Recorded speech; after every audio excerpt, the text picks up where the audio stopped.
What's up guys, it's me Jeremy. On the PBE for patch 5.2, Deathfire Grasp is being removed. And it's become a pretty heated topic recently, so let's get started. Now although the PBE is known to have tentative changes that don't always make it to the live client, based on the way that Riot has been actively talking about this change, it's likely here to stay. And looking at Deathfire Grasp, the thing to understand is the type of playstyle it promotes. It promotes a very heavy assassin-oriented playstyle of bursting down a carry within a second and just backing off.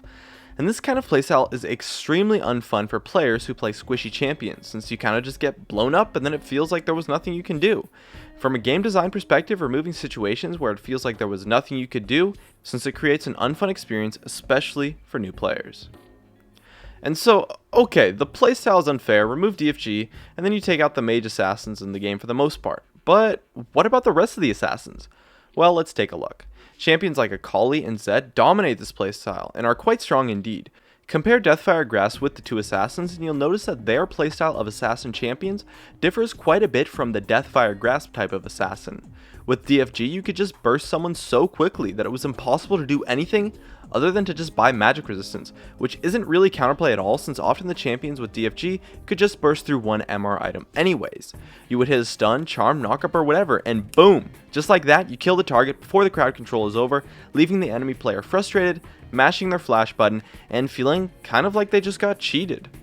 Now the same feeling can take place when being killed by other assassin champions too, but they don't have crowd control, and more importantly, they have better counterplay. Quicksilver Sash for Zed or Pink Wards versus Akali can both do a great job of shutting down their kits, not to mention an exhaust or some hard crowd control, both of which can't really stop the crowd control oriented, high range assassinations that the Deathfire Grasp assassins could pull off. So overall, Deathfire Grasp has much less counterplay.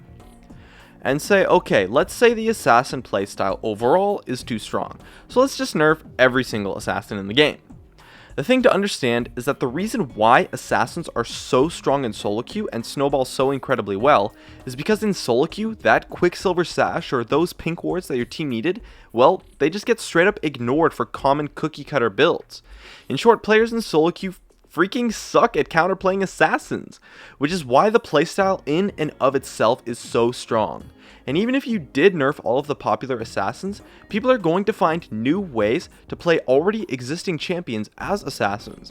Take a look at Twitch for example. He became a fantastic pick earlier in Season 4 due to his ability to play that assassin role and catch out players so easily, even in a meta where assassins weren't that great, simply because the assassin playstyle in and of itself is so powerful for carrying games.